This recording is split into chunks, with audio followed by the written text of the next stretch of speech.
Gameday got off to an early start this week, with Chicago dominating Houston and North Carolina handing Seattle their first loss of the season. Seattle has a bye this weekend, but the other three will have to exercise their depth, playing their second or third game in a week. 4 teams remain winless while only one is undefeated as we finish out NWSL Week 4. Can Washington's defense find its footing? Washington Spirit 1-2-0 at Portland Thorns FC 2-1-0, Friday, 10:30 p.m. EDT, Providence Park All-Time Series, Thorns lead, 7-2-4. It's too early to start labeling anything as the worst in the league, but statistically speaking, Washington is the frontrunner when it comes to their defense, giving up more goals than anyone else so far. Now, 4 of those 6 goals came in one game, but the Spirit backline hasn't looked particularly solid in any match so far, even in their lone win over lackluster Orlando. Rebecca Quinn could have helped shore up the defense, but she played in midfield in her one appearance so far and remains out with a muscle strain. Washington looks improved from the midfield up, but if their defense can't get the job done, it's all for naught. Thorns injuries: out, Emily Mangus, Meg Morris, Angela Salem, and Andresna, Ellie Carpenter, Caitlin Ford, Haley Rosso. Spirit injuries: out, Rose Lavelle, Chayna Matthews, Rebecca Quinn, Ariel Shipp, and Yanara Ado, Estefania Benini. It's a tall order to expect a backline to get their act together against Portland in current form. Only North Carolina has kept them out of the back of the net, and last week's team looked nothing like that of Week 1. Most notable this week is the expected return of Tobin Heath per Jamie Goldberg of the Oregonian. Although she's been away from consistent minutes of competitive soccer for so long, there's no telling what form or fitness she is in. Photo copyright Patty Jabati for The Equalizer. Is Rodriguez the missing piece in Utah? Utah Royals FC 0-1-2 at North Carolina Courage 4-0-0, Saturday, 3:30 p.m. EDT, Solon Stadium, Lifetime, All-Time Series. First meeting, the Utah Royals have been fairly stout defensively, giving up 1 goal from the run of play and 1 penalty kick, but they haven't scored since the 3rd minute of their very first match. With Amy Rodriguez finally back after tearing her ACL last year, all eyes are on her to bring the pace and lethality the Royals have been missing. Rodriguez isn't the league's top scorer, but she does have the highest rate of goals scored per minutes played. Particularly of note will be if she and Gunny Johnsdottir can form a partnership.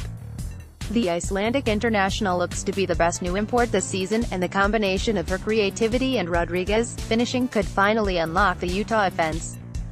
Courage injuries: out, Mackenzie Doniak, left knee ACL tear, SEI, Yuri Kawamura, right knee ACL repair, D45, Julie King, left ankle repair, questionable, Alicia Chapman, left hamstring strain, Samantha Muace, right knee strain, and Sabina Royals injuries: out, Alex Arlett, left knee strain, D45, Brooke Elby, right knee strain, Mandy Laddish, right hip contusion, SEI, questionable, Becca Moros, left calf strain, and Katrina Gorey. However, they may have their hands full on the other end of the pitch. Whether they are putting 1 shot on target for every 20 they take, as they did on Wednesday, or they seemed to find the back of the net on every opportunity, as they did in Washington, North Carolina looks bent on repeating last year's run at the top of the table. They're the last remaining undefeated team, and they just got Sam Muace back. That should scare any team. Related, up close with Lynn Williams, the Red Stars celebrating their goal against the Royals that spoiled opening day at the Riot. Photo copyright Patricia Jabati for The Equalizer. Will Chicago keep rolling? Sky Blue FC 0-2-0 at Chicago Red Stars 2-1-1, Saturday, 8 p.m. EDT, Toyota Park All-Time Series, Red Stars lead, 5-0, 7-1. Look at Chicago's injury report, and you wouldn't be blamed for being surprised at the 7 points they've earned over 4 games.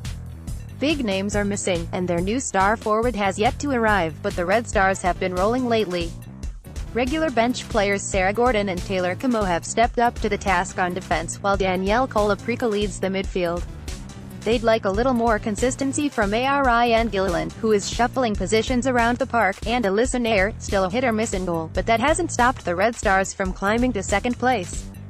However, all their points have come from the Houston Dash and Utah Royals, neither of whom offered much resistance.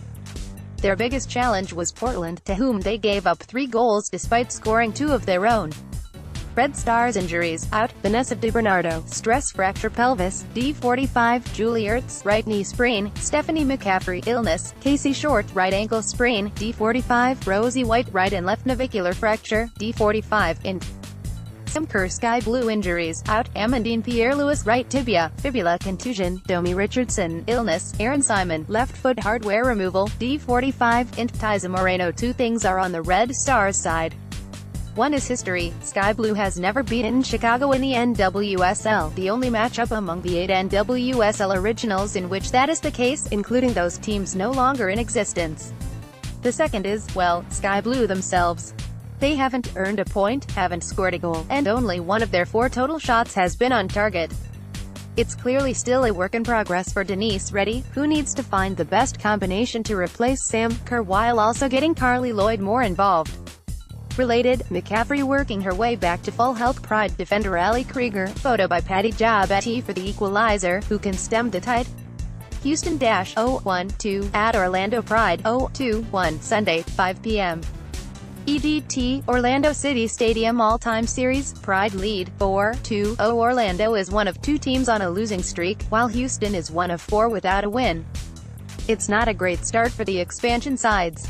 What can Orlando do to reverse the trend? Get Alex Morgan involved, for one. For all her amazing form she's demonstrated recently with the USWNT, Morgan was all but invisible in Portland. She dropped back at times to try to get something going but was otherwise a non-factor. They also need significantly more from their midfield. Christine Nairn had a great assist for Kioma Ubogagu but didn't produce much else worth writing home about. Dash injuries, int Kaya Simon. Pride injuries, int Alana Kennedy, Marta, Monica, Poliana, Emily Van Egmond. After 2 organized fun exciting performances, Houston kind of fell apart in Chicago.